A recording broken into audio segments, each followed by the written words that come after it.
Brilliance Audio presents Halsey Street by Naima Coster, performed by Bonnie Turpin. The bar was 2 stories below street level. Its wooden walls curved to resemble the bow of a ship. The amber glow inside was artificial and dim. The hurricane lanterns hung so low that patrons sometimes walked right into the unlit lamps. Penelope had no trouble navigating the darkness. She knew her way around the anchor by memory, slid into the back room easily, and sat in her usual leather armchair, her drink cold and tall on her lap. The back was nearly empty, quieter than the bar, where revelers shouted orders across the counter and fell over each other, scrounging up quarters to pay for the jukebox. Back here, the light was blue, and it was even harder to see.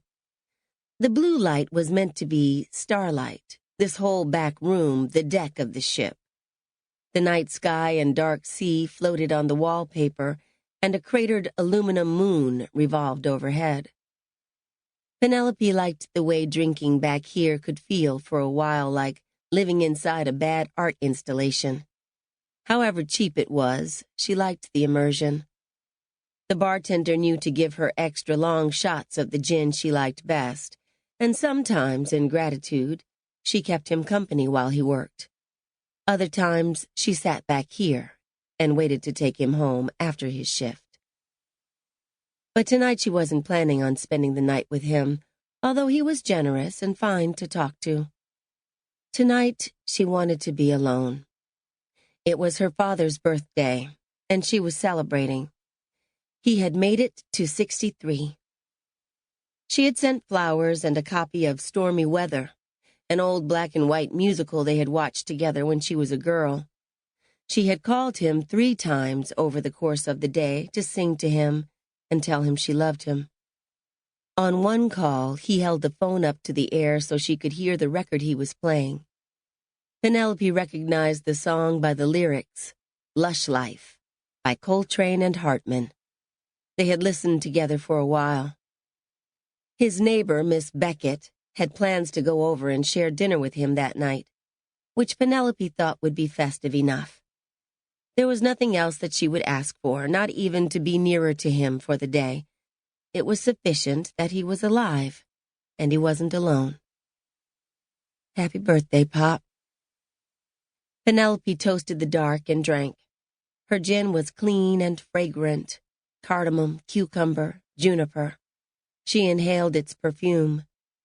The table beside her was covered in knickknacks, a ceramic starfish, a bronze whale, bits of coral. She picked them up and rearranged them, then stared at the ocean murals on the wall. It required no effort for her to slide outside herself and into the blue of the room. Her eyes were closed when she felt a tap on her shoulder. A man crouched down beside her, some goon who couldn't believe she had come to the bar to sip her gin and be left alone. He had a funny row of bangs across his forehead and eyes that shone green in the strange light of the room. He grinned at her and gave a little wave, and she was ready to tell him to fuck off, until she saw the tiny button pinned to the breast pocket of his shirt.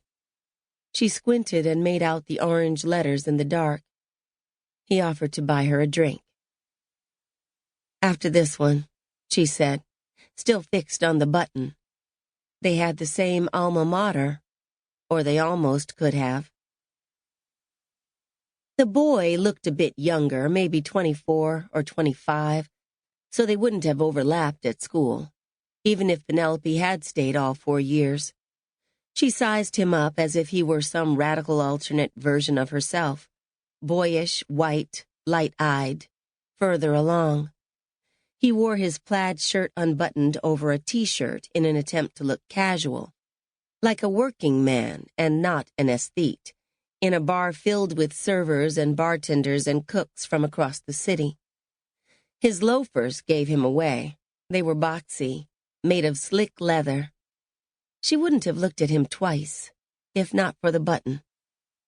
She asked if he was an artist. He said yes, a sculptor, and asked about her.